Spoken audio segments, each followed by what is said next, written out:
Hello everyone, আসসালামু আলাইকুম। Digital marketing basic guideline কোর্সে সবাইকে শুভেচ্ছা এবং স্বাগতম জানাচ্ছি।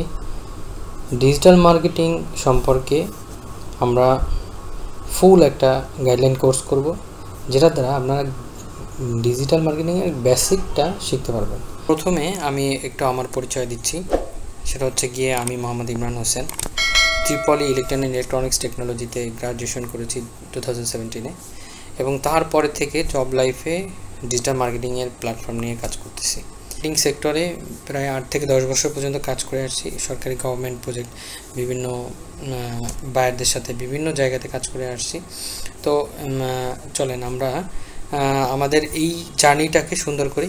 তো এখানে কয়েকটা জিনিস বলার আছে, সেটা হচ্ছে গিয়ে ডিজিটাল মার্কেটিং। যেহেতু প্রথম ক্লাসে আমি কিছু কথা বলতেছি আপনাদের জন্য। ডিজিটাল মার্কেটিং, অনেকেই এই কথাটা বলে যে ডিজিটাল মার্কেটিং শেখো, ডিজিটাল মার্কেটিং শেখো, ডিজিটাল মার্কেটিং শিখে টাকা ইনকাম করো। আবার অনেকে বিভিন্ন সময় কোর্সও প্রোভাইড করে যে ডিজিটাল মার্কেটিং কোর্স 20,000 টাকা, 25,000 টাকা। আসলে কি আপনি পুরো ডিজিটাল মার্কেটিং কি শিখতে পারবেন? কখনোই পারবেন না। ডিজিটাল মার্কেটিংয়ের ভিতরে there are several sectors of there. এখানে অনেকগুলো সেভারেল সেক্টর আছে, যেই সেক্টরগুলোর উপরে আপনাকে আস্তে আস্তে পারফর্ম করতে হবে। আপনার বেসিকটা অবশ্যই স্ট্রং হতে হবে। তো বেসিকটা স্ট্রং হওয়ার জন্য আপনি যেই সেক্টরেই যান না কেন, ডিজিটাল মার্কেটিংয়ের অনেকগুলো প্ল্যাটফর্ম আছে। আগেও বলেছি, এখনও বলতেছি, সামনেও আমরা বলবো, আলোচনা করব, সবগুলো নিয়ে আলোচনা করব।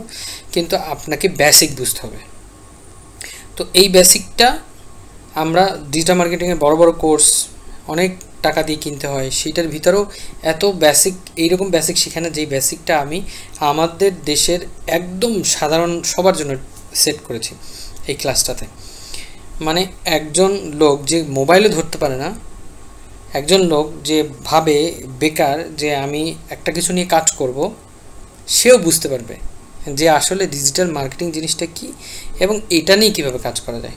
চলেন আমরা একটু সামনে যাই। প্রথমে আমাদেরকে একটা জিনিস বুঝতে হবে, সেটা হচ্ছে গিয়ে মার্কেটিং কি। যেহেতু ডিজিটাল মার্কেটিং, ডিজিটালের সাথে, ডিজিটাল বলতে আমরা সব কিছু বুঝি, যেমন আমাদের দেশ এখন ডিজিটাল যুগ। আমরা ইন্টারনেটের মাধ্যমে অনেক কিছু করতে পারি। এক জায়গা থেকে অন্য জায়গার খোঁজ খবর মিনিট সেকেন্ডের মাথায় নিতে পারি। আপনি যদি এখন মোবাইলে বা আপনি যদি সার্চ করেন যে অস্ট্রেলিয়ার টাইমিং জোন কত, ইনস্ট্যান্টলি সাথে সাথে চলে আসবে। আপনি এখান থেকে ভিডিও কলে যে কোনো কারোর সাথে বিভিন্ন জায়গাতে কনফারেন্সে কথা বলতে পারবেন। তো এই যে ডিজিটালাইজ যুগ, তাহলে ওইখান থেকে আমরা ডিজিটাল শব্দটা নিলাম। আর মার্কেটিং শব্দের সাথে আমরা ওতপ্রোতভাবে সবাই জড়িত। কারণ হচ্ছে গিয়ে মার্কেটিং জিনিসটা আমাদের জানতেই হয়। মার্কেটিং জিনিসটা আমরা বুঝি, অনেক সময় শুনি। এটা একটা মানে এমন একটা শব্দ যেটা সবসময়, যেই টিউনটা আমরা সবসময় শুনি। তাহলে মার্কেটিং শব্দের অর্থটা কি? মার্কেটিং শব্দের অর্থটা হচ্ছে গিয়ে, এটা ভাবি। মার্কেটিং শব্দের অর্থটা হচ্ছে গিয়ে বিপণন করা বা প্রচার করা। ধরেন আপনার যে কোনো একটা প্রোডাক্ট আছে, আপনার যে কোনো একটা সার্ভিস আছে, তাহলে আমাকে কি করতে হবে? এটাকে মানুষের কাছে প্রচার করতে হবে। এবং এই প্রচার আর প্রসারের যেই সিস্টেম বা টেকনিক, এই টেকনিকগুলোকেই তো মার্কেটিং বলে। ব্যাস, সোজা হিসাব। তো আমরা ডিজিটাল মার্কেটিং বেসিক নিয়ে ভাববো, দেখব। এরপরে আমরা একটা কিছু আমাদের পড়ার ভিতরে যদি মজা না থাকে, তাহলে কিন্তু আসলে পড়াশোনা করা খুবই কষ্টকর। তো মার্কেটিং, অনেকের মাথায় প্রশ্ন আসতে পারে, মার্কেটিংটা কোথা থেকে আসলো, কে আবিষ্কার করলো? চলেন আমরা একটু সামনে আগাই। সেটা হচ্ছে গিয়ে একজন, ওনার নাম হচ্ছে গিয়ে ফিলিপ কোটলা। আপনারা ওনার ছবিটা খুব ভালোভাবে দেখতেছেন। ওনার নাম হচ্ছে ফিলিপ কোটলা। ওনার জাতীয়তা হচ্ছে গিয়ে মার্কিন নাগরিক। উনি একজন, পেশা হচ্ছে গিয়ে একজন অধ্যাপক এবং পরামর্শদাতা এবং লেখক পরামর্শক হিসাবে উনি পরিচিত।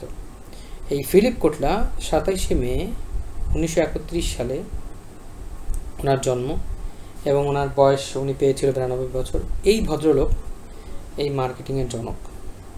উনি প্রথম এই মার্কেটিং জিনিসটা আবিষ্কার করে।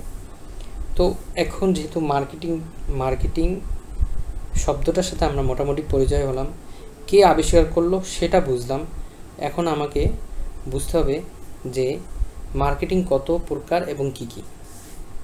দেখেন, প্রত্যেকটা জিনিসেরই প্রকারভেদ থাকে, মার্কেটিংয়েরও প্রকারভেদ আছে। মার্কেটিং দুই ধরনের হয়।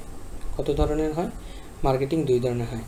যাদের যে কোনো ধরনের প্রশ্ন সব কিছু আপনারা আমাকে করতে পারবেন, কোনো সমস্যা নেই। আপনাদের প্রশ্ন উত্তর পাওয়ার জন্য একটা টাকাও দিতে হবে না আমাকে। সমস্ত গাইডলাইন আপনারা মোটামুটি আকারে ফ্রি পাবেন। আমরা যখন পেইড কোর্স করাবো, তো এমন কোর্স করাবো, যেমন সামনে আমরা আমি একটা কোর্স করাবো আপনাদের, যে ই-কমার্স বিজনেস কিভাবে করবেন, কিভাবে অনলাইন বিজনেস শুরু করা যায় এবং সেটাতে আপনি কিভাবে সাফল্যতা লাভ করবেন, এটা নিয়ে আমরা একটা নতুন কোর্স জেনারেট করব। সেই ব্যাপারে আপনাদের সাথে পরে আলোচনা করব। কিন্তু হচ্ছে কি, এখন আমরা দেখি মার্কেটিং আসলে কত প্রকার। মার্কেটিং হয় কি? মার্কেটিং মূলত দুই প্রকার। দেখেন, একটা হচ্ছে ট্র্যাডিশনাল মার্কেটিং আর একটা হচ্ছে ডিজিটাল মার্কেটিং। আমি আবার বলছি, একটা হচ্ছে ট্র্যাডিশনাল মার্কেটিং আর একটা হচ্ছে ডিজিটাল মার্কেটিং। এখন আমাদের বুঝতে হবে যে ট্র্যাডিশনাল মার্কেটিং কি আর ডিজিটাল মার্কেটিং কি।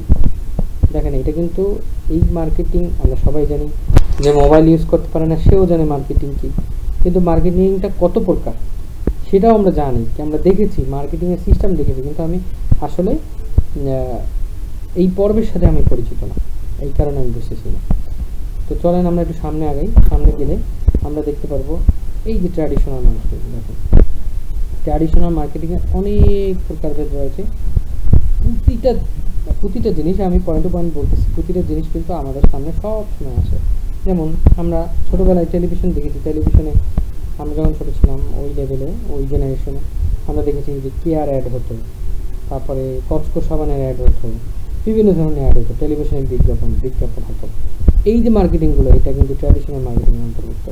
আসলে আমি টেলিভিশনের বিজ্ঞাপন দেখেছি, কিন্তু এটা যে ট্র্যাডিশনাল মার্কেটিং সেটা আমি জানতাম না।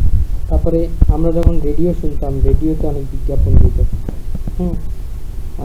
ওটা তো ভিডিও আকারে দিত না, ওটা অডিও আকারে হইতো, সেটাকে ট্র্যাডিশনাল মার্কেটিং বলে। হচ্ছে দেওয়াল পোস্টার। আমরা রাস্তাঘাটে বিভিন্ন জায়গায় হাটে বাজারে যাই, বিভিন্ন মার্কেটে যাই, বিভিন্ন সুপার শপে যাই, বিভিন্ন জায়গাতে যাই। কিছু জায়গাতে যেমন একটা জিনিস হচ্ছে গিয়ে, যখন নির্বাচন হয় তখন দেখবেন যে বিভিন্ন পোস্টারগুলো বিভিন্ন জায়গাতে আসে, তো দেয়াল পোস্টার বলে। সেই পোস্টারে যে চেয়ারম্যান হবে বা যে এমপি হবে তার ছবিগুলো থাকে। তা আবার অনেক কিছু পোস্টার থাকে, কিছু প্রোডাক্টের পোস্টার থাকে, বিভিন্ন অটো বা বিভিন্ন রিক্সার পিছনে বা বাসের পিছনে দেখবেন যে কিছু পোস্টার লাগানো থাকে বিজ্ঞাপন দিয়ে। এটা হচ্ছে ট্র্যাডিশনাল মার্কেটিং। এটা কি আমরা দেখি না? আমরা অবশ্যই সবাই দেখেছি, সবাই দেখি, 100% সবাই দেখি।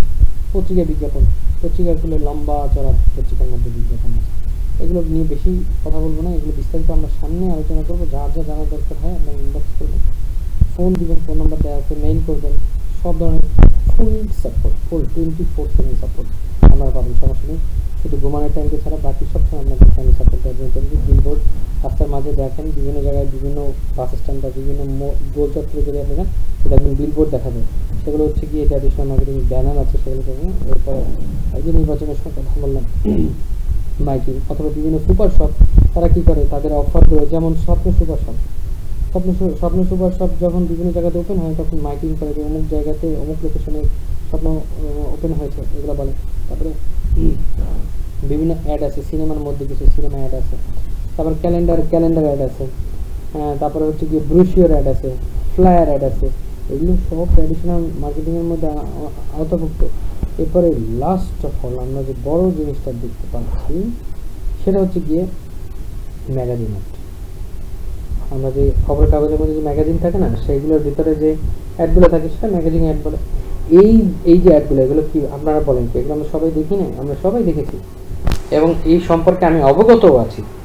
তাহলে এই যে মার্কেটিং সিস্টেমটা, এটাকে ট্র্যাডিশনাল মার্কেটিং বলে, যেটা পিছনে যুগ ধরে চলতেছিল, যখন না পর্যন্ত মোবাইল আবিষ্কার হয় এবং ফেসবুক, বিভিন্ন সোশ্যাল মিডিয়া প্ল্যাটফর্ম, ইউটিউব, আরও অন্যান্য ধরন, তারা যখন মার্কেটিং কৌশল শুরু করে, তো মার্কেটিং কৌশলের ভিতরে আস্তে আস্তে তারা যখন ডিজিটালাইজড করতে থাকে, তখন এই ট্র্যাডিশনাল মার্কেটিংয়ের অংশটা কমে আসে এবং হচ্ছে কি আস্তে আস্তে আমরা কী করি, আমরা ডিজিটাল মার্কেটিংয়ের ভিতরে কনভার্ট হই। তো এরপরে আমরা একটু সামনে আগাই। ডিজিটাল মার্কেটিং কি আমাদেরকে বুঝতে হবে। ট্র্যাডিশনাল মার্কেটিং আমরা দেখলাম, এরপরে হচ্ছে কি ডিজিটাল মার্কেটিং কি, এটা আমাকে বুঝতে হবে। ডিজিটাল মার্কেটিং হচ্ছে আমরা বইয়ের ভাষায় বা যেই ভাষাটা আছে সেই ভাষাটাকে আমরা ট্রান্সলেট করব। যেমন ডিজিটাল ডিভাইস প্রযুক্তি, মোবাইল, কম্পিউটার, ইন্টারনেট ইত্যাদি ব্যবহার করে কোনো পণ্য বা সার্ভিসের প্রচারণা করাই হলো ডিজিটাল মার্কেটিং, যেটাকে বলা হয় কি অনলাইন প্রচারণা। এই যে আমরা আগে বিগত জায়গাতে ট্র্যাডিশনাল মার্কেটিংগুলো দেখেছি, তারা কি করতো, ফ্লায়ার, তারপর পত্রিকা, বিভিন্ন জায়গাতে অ্যাড দিত। তো এখন আমরা করব কি, আমাদের হাতে মোবাইল ফোন আছে, ডিভাইস আছে, ইন্টারনেট আছে, তো আমরা বিভিন্ন সোশ্যাল মিডিয়া প্ল্যাটফর্মে আমরা অ্যাড দিব। আমাদের অ্যাড দেওয়ার যে কৌশলগুলো, এগুলোকেই মূলত ডিজিটাল মার্কেটিং বলা হয়ে থাকে। এখন তাহলে ডিজিটাল মার্কেটিংটা কেন প্রয়োজন আমাদের, কী কারণে প্রয়োজন? ডিজিটাল মার্কেটিং প্রয়োজনীয়তা কি? যেমন ধরেন একটা জিনিস বুঝাই, যে আগে আমাদের দেখতে হবে যে কত মানুষ ডিজিটাল এই প্ল্যাটফর্মকে ইউজ করে। দেখেন এখানে প্রায় 2 বিলিয়ন মানুষ, 2 বিলিয়ন মানুষ, একজন আর দুইজন নয়, 2 বিলিয়ন মানুষ সামাজিক যোগাযোগ মাধ্যম ব্যবহার করে। বর্তমান বিশ্বে মোট প্রায় 5.11 বিলিয়ন মানুষ মোবাইল ফোন ব্যবহার করে। 5.11 বিলিয়ন মানুষ মোবাইল ফোন ইউজ করে। 5.11 প্রায় 84% বিক্রেতা মার্কেটার সামাজিক যোগাযোগ মাধ্যমকে ব্যবহার করে ক্রেতার তথ্য সংগ্রহ করার জন্য ব্যবহার করে থাকে। কত? 84%, 84%, 100%-এর মধ্যে 84%। এরপরে হচ্ছে 55% মানুষ যারা আছে তারা পণ্য ক্রয়ের জন্য, মানে মনে করেন আপনার হাতে মোবাইল ফোন আছে, আপনার এখন একটা গেঞ্জি কেনা দরকার, একটা শার্ট কেনা দরকার, বা একটা ভালো ব্যাগ কেনা দরকার, বা একটা শুজ কেনা দরকার, তো আপনি কী করেন, আপনি মোবাইল সার্চ করলেন, গুগলে সার্চ করলেন, অথবা ফেসবুকে সার্চ করলেন যে best shoes, best Nike shoes, best Bata shoes, হ্যাঁ কত টাকা দাম, সব আপনার কাছে চলে আসলো। হ্যাঁ, এই সব কারণেই তো আমাদের ডিজিটাল মার্কেটিং প্রয়োজন, কারণ ডিজিটাল মার্কেটিংয়ের মাধ্যমে মানুষের কাছে খুব দ্রুত পৌঁছানো যায়। এরপরে আরও কিছু আপনাদের সাথে আমি শেয়ার করি। আমাদের দেশে প্রায় 43% ই কমার্স গুগলে সার্চ করে, তাদের পছন্দের যে জিনিসগুলো এগুলো মানে গুগলে সার্চ করে। এরপরে হচ্ছে গিয়ে 51% ক্রেতা তাদের প্রয়োজনীয় কেনাকাটা, হ্যাঁ কত পার্সেন্ট ভাই? 51, একজন আর দুজন নেই, 51%, 100%-এর মধ্যে 51% ক্রেতা তাদের প্রয়োজনীয় কেনাকাটা অনলাইন থেকে মোবাইল ফোনের মাধ্যমে করে থাকে। 70% ক্রেতা যে কোনো পণ্য কেনার আগে ইন্টারনেটে সার্চ দিয়ে সেই পণ্য সম্পর্কে যাচাই বাছাই করে। 82% কি করে ক্রেতা মাত্র 5 মিনিটের মধ্যে বিক্রেতার সাথে তাদের লাইভ চ্যাটের মাধ্যমে কথা বলতে চান, যে তোমার প্রোডাক্টটা কেমন এটা সম্পর্কে আমি জানতে চাই। এই কারণেই মূলত ডিজিটাল মার্কেটিংটা আমাদেরকে করতে হয়।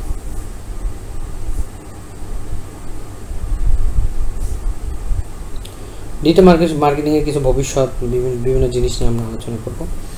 বর্তমান সময়ে 86% কোম্পানি, হ্যাঁ ডিজিটাল মার্কেটিংয়ের চাহিদা কেমন, চাহিদাটা তো আমাকে বুঝতে হবে। 86% কোম্পানি তাদের মার্কেটিংয়ের জন্য ডিজিটাল পদ্ধতিকেই বেছে নিয়েছে। অন্য দিক থেকে এই সেক্টরটা অনেক বড় হচ্ছে। বিভিন্ন কোম্পানি তারা তাদের কোম্পানির প্রোডাক্ট প্রমোশনের জন্য ডিজিটাল মার্কেটারদের হায়ার করতেছে। যেমন বিশ্বের সেরা 100টা চাকরির মধ্যে ডিজিটাল মার্কেটিং 31তম, 31 এর পজিশন। কত ভাই? 31। আপনি গুগলে সার্চ করে দেখেন, দেখবেন চলে আসবে। এছাড়া একজন ডিজিটাল মার্কেটার এর বাৎসরিক আয় কত? 89 লাখ টাকা, 79 to 90, এখন আরও বেশি হয়েছে। সারা বাংলাদেশে আপনি যদি ডিজিটাল মার্কেটিং শিখতে পারেন, তো আপনার সারা ওয়ার্ল্ডে বেকারত্বের হার কত? যদি বাংলাদেশি 1.8% মাত্র, এত সামান্য। যদি আপনি কাজ শিখতে পারেন, তাহলে আপনি খালি বসে থাকবেন না, বেকার বসে থাকবেন না। এরপরে আমরা একটু সামনে আগাই, যে ডিজিটাল মার্কেটিংটা আমাদের কখন প্রয়োজন এটা আমাদেরকে বুঝতে হবে। হ্যাঁ, এর মূল উদ্দেশ্য হচ্ছে কি, মানুষকে আকৃষ্ট করা যেন আমার পণ্য ক্রয় করে। এখন যদি কোনোভাবে আমি আমার প্রোডাক্ট প্রমোশন করে মানুষের চোখ একবার আমার প্রোডাক্টের দিকে ঘোরাতে পারি, তাহলে আর কিছুর প্রয়োজন নেই, সে আমার প্রোডাক্ট কিনবেই। যেমন আমরা বিভিন্ন ধরনের, কারণ আমরা পোস্ট দিই না, আমরা ফেসবুকে পোস্ট দিই, তো আমার ফ্রেন্ডসরা দেখে, তো ঠিক এইরকমই না, আমরা কিছু মার্কেটিং পলিসি আছে, কিছু অ্যাডভার্টাইজমেন্ট সিস্টেম আছে, যেই আমরা সামনে আসতেছি, এগুলো নিয়ে ধাপে ধাপে আমরা আলোচনা করব। তো এগুলো যদি আমরা করি, তাহলে দেখা যায় কি, আমাদের প্রোডাক্ট প্রমোশনের জন্যই তো মূলত আমরা ডিজিটাল মার্কেটিং এই কাজটা করতেছি। ডিজিটাল মার্কেটিং সেবাটা দিচ্ছি। ডিজিটাল মার্কেটিংয়ের অনেকগুলো সেক্টর আছে। ডিজিটাল মার্কেটিংয়ে অনেকগুলো সেক্টর আছে, যেমন ডিজিটাল মার্কেটিং সেক্টরগুলোর মধ্যে অল্প কিছু এই সেক্টরগুলো নিয়ে আমরা পরবর্তীতে আলোচনা করব। আজকে জাস্ট একটু আপনাদেরকে দেখাই দিচ্ছি যে আসলে ডিজিটাল মার্কেটিংয়ের সেক্টরগুলোর উপরে পারফর্ম আমাকে করতে হবে, not digital marketing. Digital marketing তো অনেক ধরনের হয়, এখন সেটা কোন সেক্টরের উপরে আমি স্পেশালিস্ট হব সেটা আমাকে দেখতে হবে। যেমন সোশ্যাল মিডিয়া মার্কেটিং আছে, PPC, paper click, influencer marketing, content marketing, affiliate marketing, photo video, SEO, search engine optimization, paid advertising, email marketing, এরকমের অনেক ধরনের মার্কেটিং কিন্তু আছে। তো এর ভিতরে আমাকে স্পেশালিস্ট হতে হবে যে আমি ডিজিটাল মার্কেটিংয়ের কোন সেক্টরটার উপরে কাজ করতে চাই। তো আজকের ক্লাস এই পর্যন্তই, সবাই ভালো থাকবেন। নেক্সট ক্লাস আমরা আবার দেখা হবে নেক্সট ক্লাসে। আসসালামু আলাইকুম রহমতুল্লাহ।